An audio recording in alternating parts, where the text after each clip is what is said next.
Aujourd'hui, je vous fais découvrir un SUV électrique encore assez discret sur les routes françaises, mais qui cache quand même de solides arguments. Un modèle qui partage sa plateforme avec des références sur le segment comme la Volkswagen ID4 ou encore l'Audi Q4 e-tron. Je parle bien sûr aujourd'hui du Ford Explorer 100% électrique. Alors, est-ce qu'en 2026, c'est un bon SUV électrique? C'est ce que nous allons voir aujourd'hui dans cette vidéo.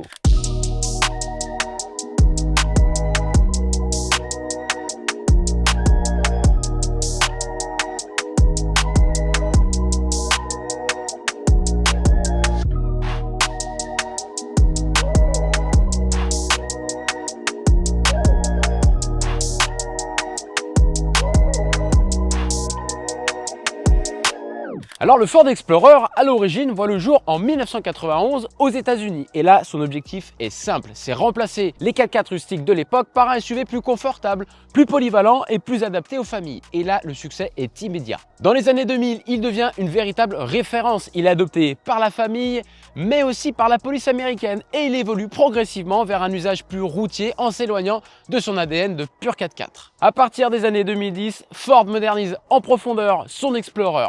Vous avez un design plus actuel, plus de technologie embarquée, une montée en gamme et devient en quelque sorte plus premium et commence à mieux s'adapter au marché européen. Et c'est en 2024 que Ford franchit le cap du 100% électrique, un modèle produit en Allemagne, à Cologne et qui repose sur la plateforme MEB du groupe Volkswagen. Le modèle que j'ai aujourd'hui à l'essai est le Ford Explorer 100% électrique dans sa version propulsion long range avec ici une batterie de 77 kWh pour 286 chevaux. Et vous avez ici sa magnifique couleur Blue My Mind. Alors petit rappel sur la gamme qui peut paraître un petit peu complexe parce que chaque finition est associée à plusieurs motorisations. Alors ce qui offre quand même beaucoup de combinaisons mais qui peut aussi vite devenir assez confus. Le Ford Explorer est disponible en 4 finitions.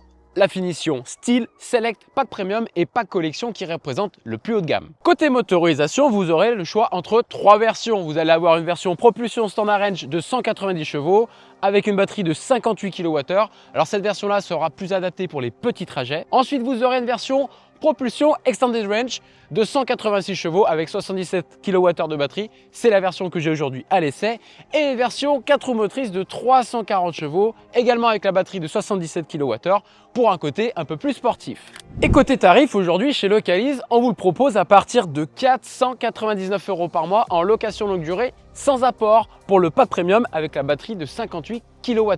Ça sera une location sur 49 mois, 40 000 km et vous pouvez bien sûr personnaliser le kilométrage selon vos besoins. Et si vous avez un projet automobile, sachez que Localize est courtier en leasing automobile, c'est-à-dire qu'on va s'occuper de vous trouver pour vous la meilleure mensualité sur le véhicule de votre choix. Donc si vous êtes intéressé, le lien est juste en dessous en description. Et si on le retrouve aujourd'hui dans beaucoup de car policy, c'est pas pour rien. Vous avez ici un tarif qui est hyper compétitif. Ce véhicule est éco-scoré, ce qui veut dire que fiscalement, il est très avantageux pour les entreprises ainsi que pour les salariés. Dans cette vidéo, je vais vous proposer un tour complet du véhicule, extérieur, intérieur. Je vais également prendre son volant, on va faire un test sur la route. Je vais tester son autonomie et sa consommation sur autoroute. On fera également un test de recharge, car la Ford annonce un 10% à 80% en 28 minutes. Donc vous me connaissez, on va vérifier tout ça. Et à la fin, je vous ferai part bien sûr de mon ressenti à son volant avec les points que j'ai aimés et les points qui sont pour moi à améliorer sur ce Ford Explorer.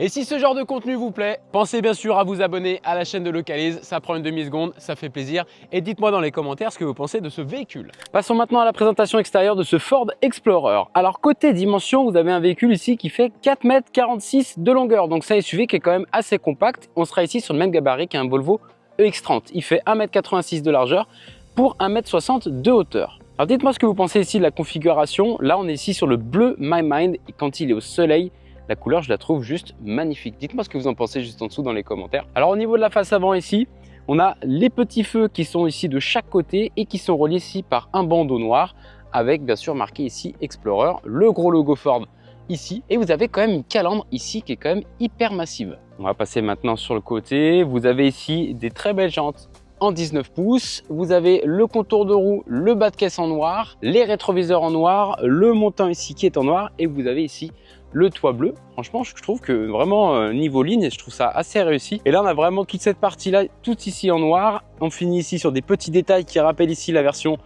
thermique hybride rechargeable. Là, vous avez ici la trappe de recharge à l'arrière droit avec une puissance de recharge de 135 kW en courant continu et jusqu'à 11 kW en courant alternatif. On va passer maintenant ici à l'arrière. Déjà, un énorme merci pour le prêt au groupe Magri Ford à Givors, au sud de Lyon, pour le prêt du véhicule. Alors en soi, c'est un petit gabarit, mais il fait quand même assez massif. Il a vraiment une très belle ligne. C'est vrai que là, de 3/4 arrière, on retrouve la ligne de l'Explorer thermique qui est pour le coup beaucoup plus gros. Et là, on a vraiment un look qui est plutôt sympa. Vous avez une homogénéité avec l'avant. Vous avez ici une bande noire avec pareil l'inscription Explorer et le logo Ford. Au niveau du coffre ici, alors vous avez un coffre qui est soit électrique ou pas selon la finition. Là, ça ne l'est pas sur celle-ci. Et là, vous avez ici un coffre de 470 litres. Alors, c'est quand même pas trop mal. Là, vous avez quand même 2 gros sacs. Il y a encore pas mal de place. Et vous avez ici, juste en dessous, un deuxième petit sous-coffre qui permet de ranger les câbles. Et ensuite, petite particularité de ce coffre, c'est que là, vous avez une plage derrière qui est toute molle. C'est vrai que c'est un petit peu bizarre. Alors, au quotidien, je ne sais pas trop ce que ça donne. Ça change un petit peu de ce qu'on voit habituellement. Et bon, écoutez, pour l'instant, pour mon usage, ça fonctionne quand même plutôt bien. Passons maintenant à l'intérieur et vous verrez, il y a beaucoup de similitudes avec la gamme ID. Alors déjà, vous avez ici les intérieurs de porte. Là, vous avez ici du plastique moussé à ce niveau-là. Là, c'est en biton. Là, vous avez le plastique dur. On vient retrouver ici tout ce qui va être commande de vitres, rétroviseurs, etc. Et ça, ce sont exactement les mêmes boutons qu'on retrouve sur la gamme ID. Là, il faut savoir que c'est tout du tactile. C'est vrai qu'à l'usage, c'est pas très ergonomique. Ensuite, vous avez ici des magnifiques sièges. Alors, je les trouve vraiment sympas. Ils sont limite un peu semi-baquets. Ils ont vraiment un look assez sportif. Là, sur cette finition-là, on a un mix cuir-tissu. Ils sont bien sûr réglables électroniquement avec différentes positions. Et allez, on va prendre place au volant. Hop là!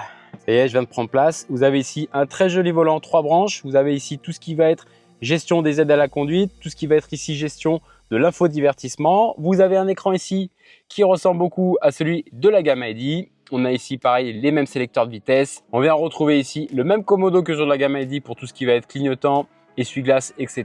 Là, c'est pareil à ce niveau-là, tout ce qui va être gestion des feux, ça se passe ici. C'est tout du tactile. Là, comme vous pouvez voir, c'est tout du retour haptique. Alors, vous appuyez, ça fait une petite vibration. Moi, je trouve pas ça hyper ergonomique. En plus, ici, c'est tout du piano black, donc ça marque énormément. Et ensuite, on vient retrouver au centre un immense écran qui a une particularité, c'est que vous pouvez ici régler son inclinaison. Vous avez ici du rangement avec 2 prises en USB-C juste au fond. Vous appuyez ici et vous pouvez venir faire basculer votre écran. Et ça, ce qui est intéressant, c'est que dessous, regardez, hop, je vais venir mettre ma clé. Vous pouvez mettre plein de choses. Vous verrouillez et lorsque vous verrouillez la voiture, ça vient verrouiller l'écran. Donc ça fait un espèce de petit coffre-fort à l'intérieur de la voiture, c'est quand même assez sympa. Alors c'est vrai que là, moi je le trouve un peu trop incliné et vraiment la position idéale, c'est un peu voilà, à moitié comme ça. Et c'est vrai que quand c'est à moitié, si vous mettez des choses pour venir les prendre, c'est pas très pratique. Au niveau de cet écran, on vient retrouver quand même beaucoup de similitudes avec la gamme ID, sauf que là vous avez la surcouche Ford qui est appliquée dessus. Alors c'est vrai que c'est pas le plus beau système d'infodivertissement, en tout cas, il a le net d'être réactif, il fonctionne bien, il n'y a pas 15 000 menus non plus. Vous avez bien sûr la possibilité de mettre Android Auto et Apple CarPlay sans fil. Vous allez ici dans l'onglet recharge, ça vous donne le pourcentage, l'autonomie. Vous pouvez également limiter la recharge de la voiture. Par exemple ici, ça rechargera jusqu'à 80%. On le sait en voiture électrique, si vous faites de l'itinérance, rechargez toujours entre 10 et 80%. N'allez jamais au-delà, la recharge est 2 fois plus longue. Ensuite, dans ce menu, il y a un truc qui est intéressant, c'est le petit bouton ici, optimiser. Là, ça vous dit selon le pourcentage de batterie et selon sa température, quelle est la puissance maximum qu'elle peut accepter. Là, par exemple, je suis ici à 74% de batterie. Si je me branche sur une borne de recharge rapide, malgré le fait que le véhicule prend 135 kW, vu la température et le pourcentage de la batterie, je prendrai seulement 52 kW. Pour avoir vraiment les 135 ici, il faut arriver vraiment le plus bas en pourcentage. Vous avez également le préconditionnement de la batterie manuelle. Donc ça, c'est surtout pour l'hiver. Si la batterie est froide, vous ne prendrez pas la recharge. Donc idéalement, c'est de mettre un itinéraire dans le GPS, on verra ça juste après. Mais sinon, vous appuyez ici sur ce bouton et ça viendra chauffer la batterie pour qu'elle vienne prendre la bonne température pour prendre les 135 kW. Allez, on va regarder tout de suite comment on planifie un itinéraire avec ici l'outil de navigation. Allez, on clique ici sur Paris. Ok, ça me dit que j'ai 440 km, 4h49 pour y aller et j'ai un stop de 31 minutes. Alors il faut savoir que vous avez ici de quoi appliquer quelques filtres pour les stations de recharge. Vous pouvez définir la puissance et chez qui vous voulez vous arrêter. Donc là, par exemple, je vais m'arrêter de partout. Alors, ce qui est un petit peu dommage, c'est que là, la bande que ça m'a choisie, on va regarder. Comme on peut voir ici, ça me fait sortir l'autoroute et rentrer. Alors, c'est pas du tout optimal, sachant que sur la 6, pour aller jusqu'à Paris, il y a des stations de partout. Et là, par exemple, si moi, je veux m'arrêter dans un réseau de recharge, par exemple, chez Electra, Fastned ou autre, eh ben, je ne peux pas choisir. Je peux choisir uniquement chez Ionity, mais ça ne m'arrête pas chez Ionity. Donc là, c'est vrai que c'est un petit peu dommage. En plus, je ne peux pas ici supprimer. Alors, je peux ajouter un arrêt. Si je mets plus ici, alors qu'est-ce que ça fait? Ça me recharge les stations. Très bien. Allez, par exemple, je vais aller... allez, celle-ci, elle est sur autoroute. Je clique dessus. Et oui, en fait, ça vient l'ajouter. Je ne peux pas remplacer. Là, pour le coup, le planificateur d'itinéraire, il n'est pas du tout ergonomique. Alors, au niveau de la fiabilité, je ne pourrais pas le tester parce que là, je ne vais pas faire de long trajet. Là, vous avez ici l'autonomie avec la voiture. Mais là, pour le coup, ouais, le planificateur d'itinéraire, il n'a pas l'air d'être top quand même. Hein. Il y a quand même de gros progrès à faire. Hein. Ensuite, vous pouvez bien sûr régler tout le véhicule. Alors là, par exemple, vous avez ici les données de consommation. Alors, je l'ai récupéré ce matin. Là, pour l'instant, j'ai fait 110 km et j'ai une consommation à 17 kWh. Donc, pour l'instant, c'est pas mal. Là, il fait à peu près une vingtaine de degrés dehors, soleil, il n'y a pas de vent. Donc, je vous ferai un petit topo également sur la consommation là, à la fin de l'essai. Et ensuite, vous cliquez ici sur véhicule et vous avez différents réglages sur l'extérieur du véhicule, les freins, etc., l'habitacle, éclairage d'ambiance selon les versions, etc. Donc comme vous pouvez voir, hein, c'est quand même relativement fluide. Vous pouvez également chauffer l'intérieur de votre habitacle le matin quand vous le souhaitez. Vous définissez une heure de départ. Donc ça, c'est quand même, j'ai envie de dire, assez basique. Et c'est des choses qu'on retrouve dans toutes les voitures électriques. Et vous avez ici différents modes de conduite. Le mode éco, sport, normal et individuel. Et si on va ici sur le mode individuel, qu'est-ce que je peux régler? Alors, on peut régler le comportement dynamique, donc c'est soit normal, soit sport. La direction, c'est pareil. Vous avez l'entraînement, donc c'est soit éco, normal ou sport. Donc ça, à mon avis, c'est l'accélération. Alors, vous pouvez également régler le régulateur de vitesse adaptative. Ça, je ne savais pas, mais je pense qu'effectivement, c'est lorsque vous définissez une vitesse, et ça vous emmènera plus ou moins vite à cette vitesse-là. Et ensuite, vous pouvez régler la climatisation, la mettre en mode éco ou en mode normal. Et c'est vrai que cet écran, c'est un peu comme sur les BYD, les écrans qui s'inclinaient, etc. Alors, c'est un peu de gadget, je dirais. Mais là, pour le coup, vous avez une vraie utilité avec ce qu'il y a derrière. Après, avec le mécanisme, à voir comment ça vieillit dans le temps. Ensuite, ce qui est intéressant, c'est que là, vous avez un chargeur à induction. Ensuite, vous avez ici les warnings, réglage du volume ici. Donc, c'est pareil, ça, c'est tout des boutons en retour haptique. Et c'est vrai que des fois, vous mettez votre main comme ça, ça vient appuyer sur les boutons, ça vient éteindre la musique, ça met les warnings. Ça, c'est vraiment pas quelque chose de top. Ensuite, vous avez ici une recharge induction, de quoi mettre votre téléphone. Et ensuite, vous avez ici un truc qui est sympa, c'est que ça, vous pouvez y enlever. Là, vous avez ici de quoi avoir une petite raquette pour racler votre pare-brise, mais bon, sur les voitures électriques, avec le préconditionnement de l'habitacle en hiver, il n'y en a pas besoin. Et là, vous avez la possibilité de mettre ça. Et là, vous avez ici, en dessous, la possibilité de mettre, sinon, le porte-gobelet. Hop, regardez, je vous montre. On est ici, clipsé, tac. Et là, donc, ça vient complètement changer votre rangement. Donc, ça, c'est vraiment sympa. Et ensuite, juste en dessous, on vient retrouver quelque chose qu'on retrouve que dans le Ford Explorer. C'est ici, le brise-vitre. C'est vrai que si vous avez un souci quoi que ce soit, vous pouvez venir casser votre vitre. Si ça, vous le souhaitez l'enlever, hop, vous pouvez le mettre ici, juste en dessous. Ça viendra se mettre ici parfaitement. Par contre, du coup, vous allez perdre de la place de rangement à ce niveau-là. Et là, vous venez remettre tranquillement votre support. Et là, vous avez quand même de quoi mettre pas mal de rangement. On va voir maintenant les places à l'arrière. Donc, comme je disais tout à l'heure, un véhicule de 4,46 m de longueur. Donc, c'est un véhicule qui est quand même assez compact. Et là, comme vous pouvez voir, les deux sièges à l'avant sont réglés à ma taille. Je mesure 1,80 m et j'ai quand même beaucoup de place au niveau des genoux, j'ai beaucoup de place également au niveau de la tête. C'est confortable, on est bien installé. À l'intérieur des portes, vous allez avoir des petits bacs de rangement, de quoi mettre une bouteille d'eau. Vous avez du rangement à ce niveau-là, la climatisation au milieu, deux prises en USB-C pour recharger téléphone ou tablette. Sur cette version-là, nous avons au milieu une trappe à ski.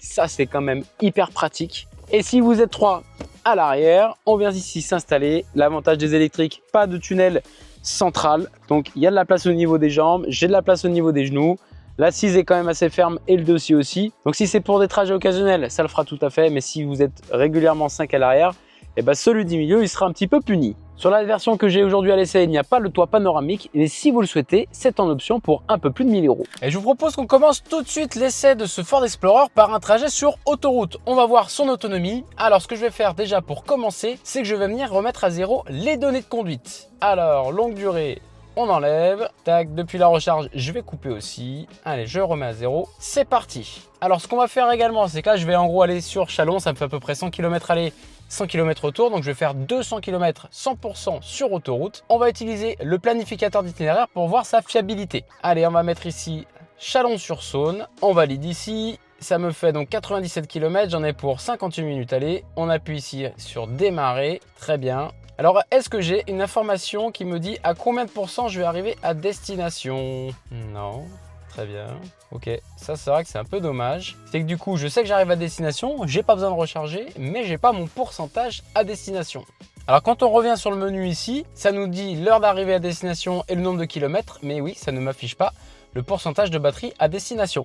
Eh bien écoutez, là j'ai 73% de batterie, 363 km d'affiché au compteur. On va en direction de Châlons, j'ai le petit sélecteur de vitesse qui est juste ici et je vous ferai un petit peu le reporting de son confort de conduite sur autoroute, les aides à la conduite, comment ça fonctionne. Ce que j'ai pu remarquer dès que j'ai pris le volant, c'est son rayon de braquage. Alors je ne sais pas de combien il est exactement, je vous afficherai sur la vidéo, mais vous tournez, bam, ça braque super bien.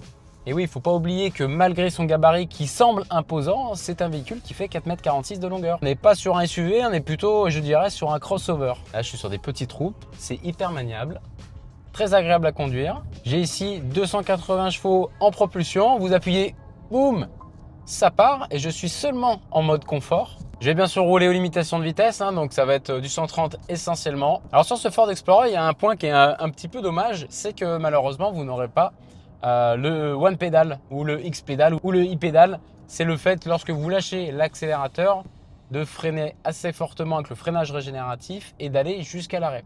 Là, vous irez uniquement sur le mode rampage. Donc, c'est-à-dire que la voiture ne va pas jusqu'à l'arrêt, elle va continuer à avancer à quelques km/h. Et vous avez seulement le mode D ou le mode B. Le mode B, c'est le mode break, donc ça sera un freinage régénératif un peu plus fort. Pour l'instant, à basse vitesse, le véhicule est quand même hyper silencieux. C'est confortable. La suspension ne rebondit pas trop. Donc ça reste quand même assez ferme. On est bien installé. Là, avec les sièges électriques, vous pouvez vraiment vous mettre comme vous le souhaitez. Il y a une chose qui est quand même assez particulière, c'est que là, je suis assis quand même assez bas. Et vous avez vraiment sous les yeux, vous voyez tout le capot. C'est vrai que vous avez l'impression de conduire quand même un gros SUV, alors que c'est pas le cas. Mais vous avez une position qui est quand même assez haute, rassurante. Allez, c'est parti, je débute l'essai sur autoroute. J'ai exactement 72% de batterie, 351 km. Donc là, c'est parti pour 200 km. On va faire la voie d'insertion. Ça, je vais vous montrer un petit peu ce que ça donne pour pouvoir s'insérer sur autoroute. Je vous montrerai les aides à la conduite. Alors sur celle-ci, j'ai juste le régulateur de vitesse adaptatif. Et après, vous pouvez bien sûr choisir en option la conduite autonome de niveau 2. Ça vous permettra de maintenir vraiment le véhicule dans la voie. Allez, on appuie. Bam, c'est parfait, ça pousse bien, on s'insère facilement. Allez, là, je suis à 130. Ce que je vais faire, c'est que je vais activer le régulateur. Ça se passe à gauche du volant. Vous appuyez ici sur 7, ça vous met la vitesse. Et ensuite, vous avez un plus et un moins qui va de 10 en 10. Là, je me mets ici à 130. J'ai uniquement le maintien dans la voie, donc j'ai pas le centrage sur la voie, mais si je dépasse, ça viendra vibrer dans le volant, me faire une petite alerte. Et ben écoutez, c'est parti.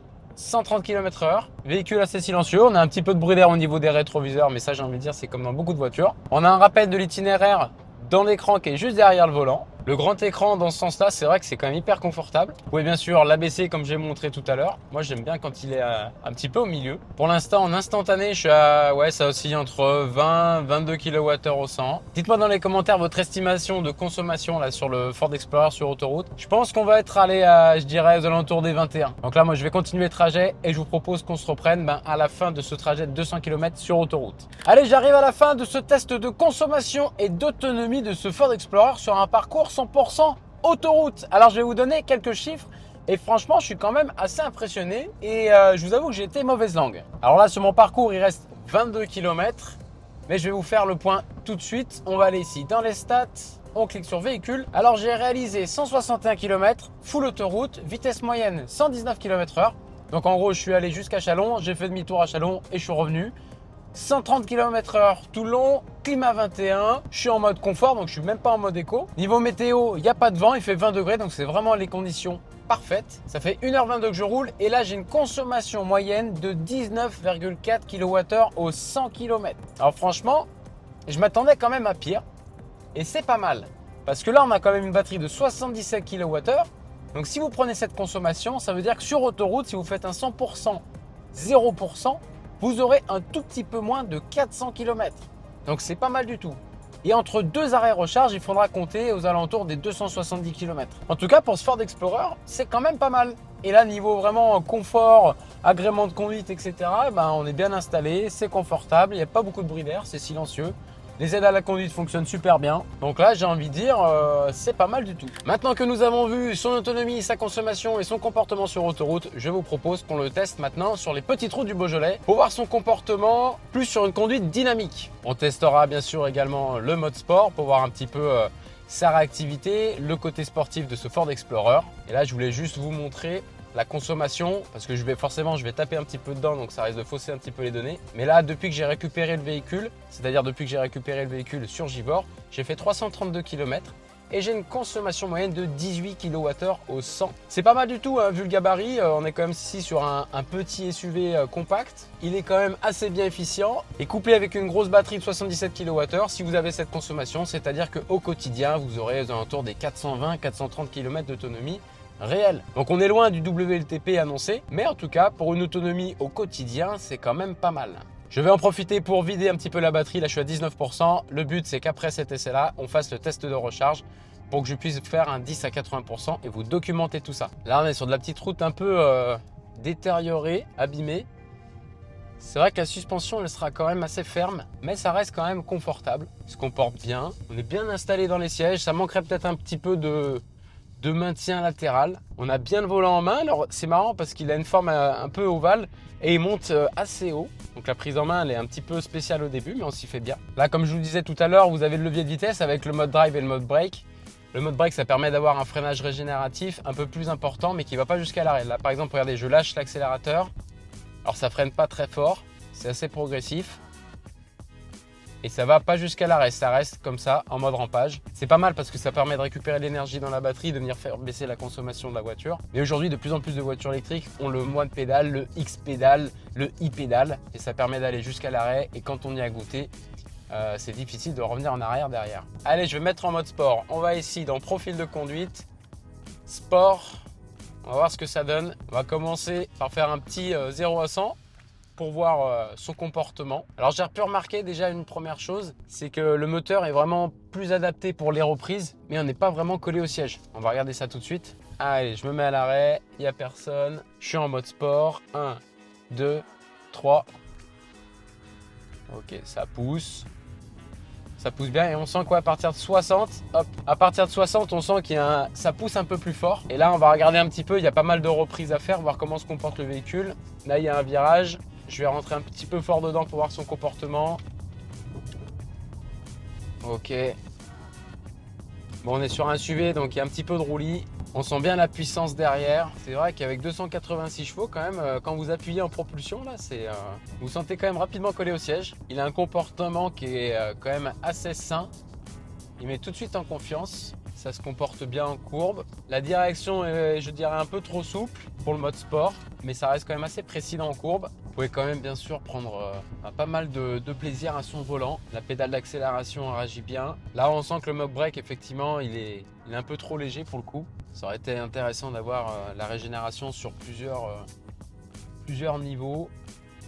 Allez, là, je relance. Ouais, non, ça part bien. Ouais, on a quand même pas mal de roulis. Forcément, on est quand même sur un véhicule qui est assez haut. Quand on est en virage et qu'on appuie, c'est quand même assez joueur. On sent l'arrière qui demande qu'à partir, mais ça coupe directement la puissance, hein. Donc là-dessus, pas de danger. Et ben, j'arrive en haut du col. C'est pas mal. C'est vraiment très sympa à conduire. Assez compact au niveau du gabarit, du coup, c'est très réactif, très maniable. Donc niveau conduite en mode dynamique, c'est pas mal. Allez, je vais me remettre ici en mode normal. Est-ce que ça m'a fait augmenter la consommation? Ouais, je suis passé à 18,6 kWh. Ça va. Donc là, j'ai quand même pas mal de phases de descente. Là, je suis à 13% de batterie. Pour le coup, là, quand vous mettez en mode sport et que vous tapez un peu dedans, la batterie fond comme neige au soleil. Donc là, moi, je vais redescendre tranquillement jusqu'à la station de recharge. Bon, je pense que j'arriverai un petit peu en dessous des 10%. Et comme ça, on va faire le test. Allez, à tout de suite. Allez, je viens d'arriver à 10%. On va faire le test de recharge. Déjà, je voulais montrer rapidement les stats. Hop, depuis que j'ai récupéré le véhicule, alors il était à peu près à 80% de recharge quand je l'ai récupéré. Là, je suis à 10%, j'ai fait 372 km et j'ai une consommation moyenne sur les 372 km de 17,7 kWh au 100. Niveau conso, c'est pas mal du tout. Alors maintenant, on va voir la recharge.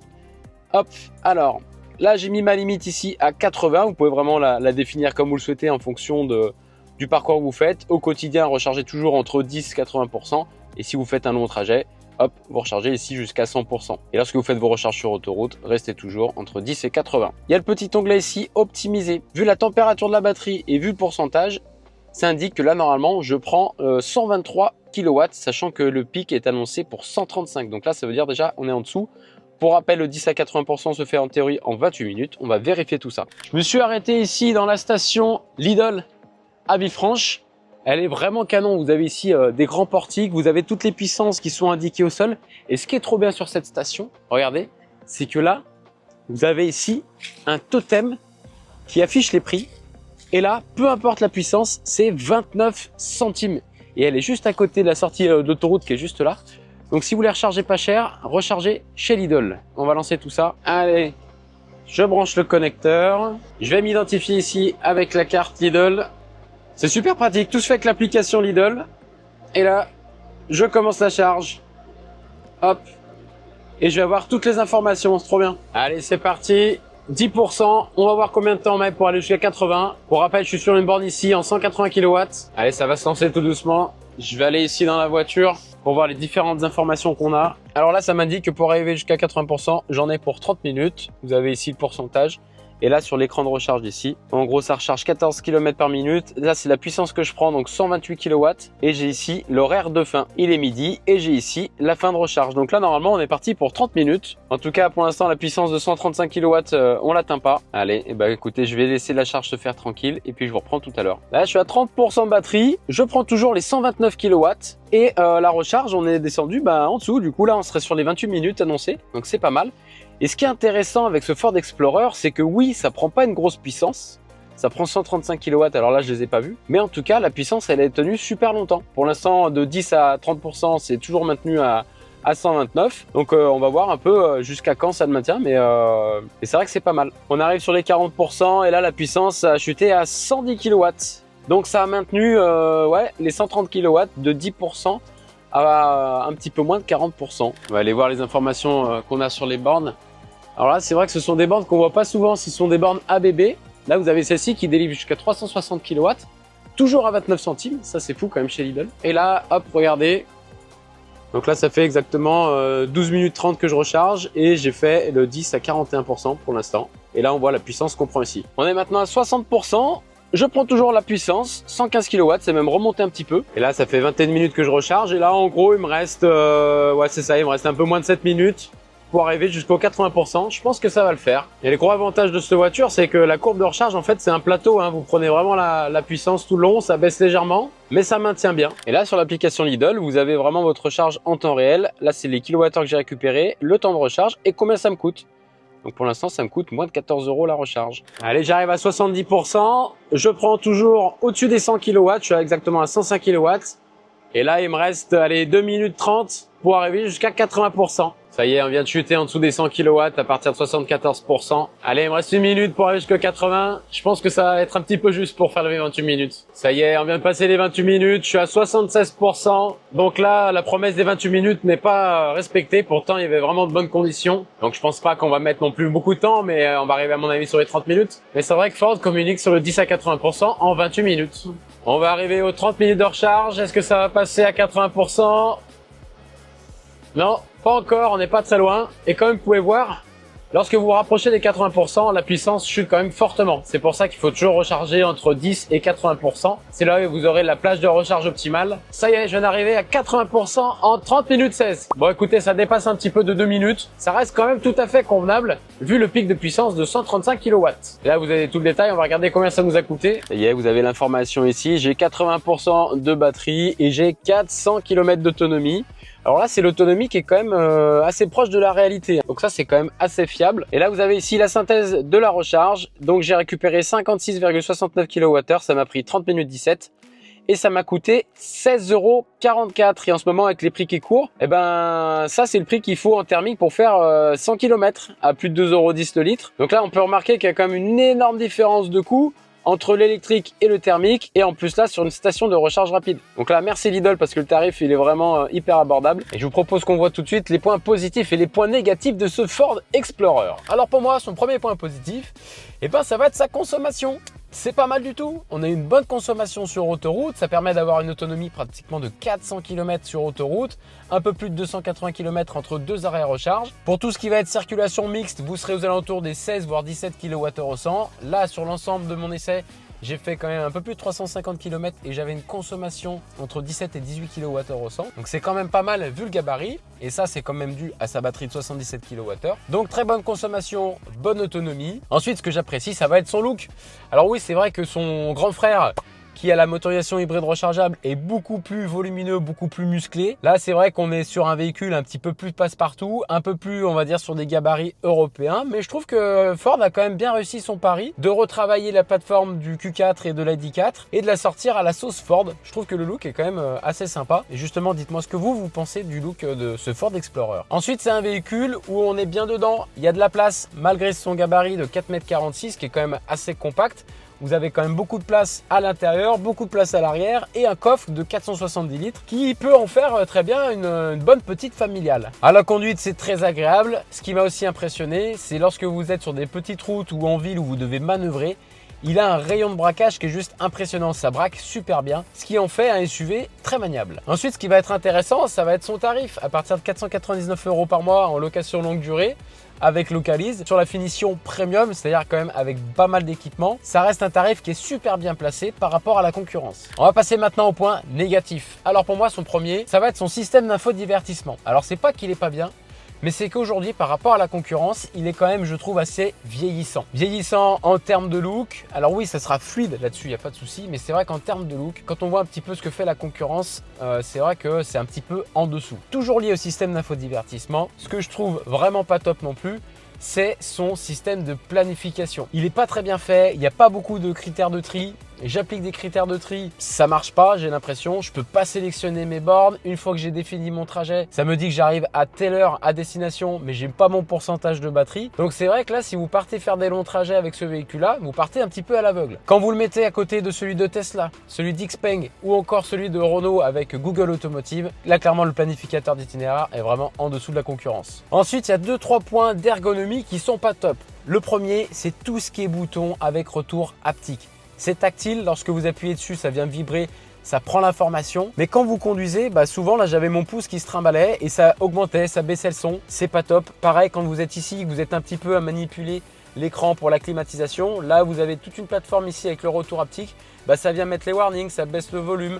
Ça vient carrément même éteindre le son. Je trouve pas ça vraiment top. Autre point sur l'ergonomie qui est un petit peu catastrophique, ça va être sur la commande des vitres qui se situe sur la porte du passager. Alors des fois, il ne faut pas réinventer la roue, il faut rester sur des choses simples. Là, ils ont vraiment essayé d'optimiser, mettre seulement 2 boutons avec la possibilité de sélectionner vitre à l'avant, vitre à l'arrière. Là, c'est vrai qu'en fait, à chaque fois que vous voulez baisser des vitres, il faut réappuyer sur le petit bouton, etc.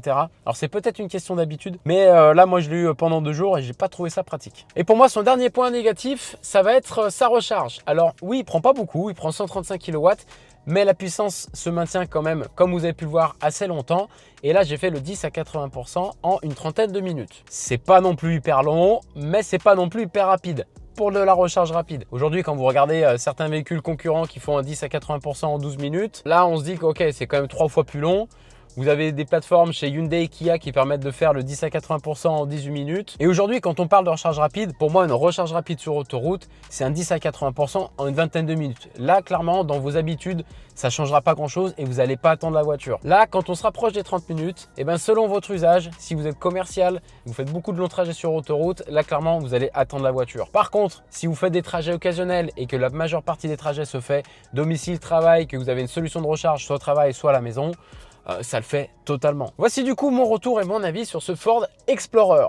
Je vous propose tout de suite de passer à la conclusion. Nous arrivons maintenant à la fin de cet essai du Ford Explorer 100% électrique. J'espère que cette vidéo vous a plu. Si c'est le cas, pensez à mettre un petit pouce bleu. Dites-moi ce que vous en avez pensé juste en dessous dans l'espace commentaire. Et en tout cas, comme vous aurez pu le voir, c'est un véhicule électrique qui aujourd'hui, encore en 2026, a tout à fait sa place sur le marché. La consommation est quand même assez contenue. Il y a une bonne autonomie. Oui, niveau de la recharge, ça ne sera pas le plus rapide. Si vous faites des trajets occasionnels sur autoroute, ça le fera tout à fait. Pour tous ceux qui connaissent la gamme ID, si vous prenez ce véhicule, vous ne serez pas du tout dépaysé parce qu'il y a beaucoup de pièces communes à l'intérieur. En tout cas, j'espère que cet essai vous a plu. Et moi, je vous dis à bientôt pour une prochaine vidéo. Ciao!